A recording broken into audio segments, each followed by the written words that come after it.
அனைவருக்கும் வணக்கம். வேர்ல்டு சித்திரகுப்தர் சேனலுக்கு உங்களை அன்புடன் அழைக்கின்றோம். இன்றைய நாள் இனிதாய் அமைய ஸ்ரீ சித்திரகுப்தரை பிரார்த்திக்கின்றோம்.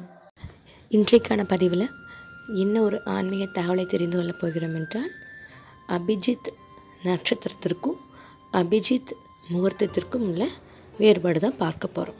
வாங்க வீடியோக்குள்ளே போகலாம்.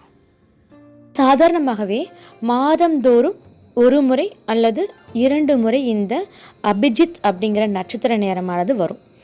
அந்த வகையில் இந்த தை மாதத்தின் அபிஜித் நட்சத்திர நேரம் வரும் 29/1/2025 தை அமாவாசை அன்று வந்திருக்கிறது.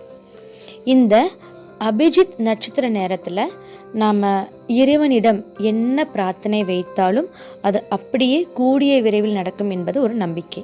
28வது நட்சத்திரமாக இருக்கும் இந்த சக்தி வாய்ந்த அபிஜித் நட்சத்திரத்தை மனிதர்களிடம் கொடுத்தா அவர்கள் தவறாக பயன்படுத்தி கொள்வார்கள் அப்படிங்கிற ஒரு காரணத்தால் கிருஷ்ண பரமாத்மா என்ன பண்ணார்னா, இந்த நட்சத்திரத்தை தன்னுடைய மயில் இறகுல அப்படியே ஒளித்து வைத்ததாக நம்முடைய சாஸ்திரத்தில் உள்ள புராண கதைகள் சொல்லுது.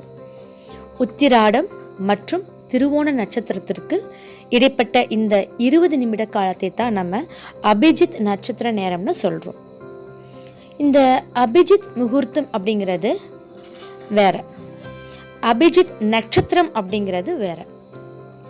இப்போ இந்த அபிஜித் முகூர்த்தம் அப்படிங்கிறது தினம்தோறும் மதியம் 11:45 to 12:15 வரைக்கும் இருக்கக்கூடிய அந்த காலகட்டத்தை தான் நம்ம அபிஜித் முகூர்த்த நேரம்னு சொல்லுவாங்க.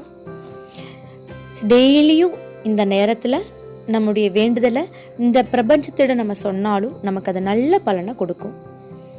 இருந்தாலும் அதை விட சக்தி வாய்ந்தது இந்த அபிஜித் நட்சத்திர நேரம். சரி, அந்த அபிஜித் நட்சத்திர நேரம் வரக்கூடிய இந்த தை அமாவாசை அன்னைக்கு எந்த ஒரு குறிப்பிட்ட அந்த 20 நிமிடத்தில் வந்திருக்கு. மீண்டும் அடுத்த ஒரு பதிவில் சந்திப்போம். நன்றி, வணக்கம். வாழ்க வளமுடன். நல்லதே நடக்கட்டும்.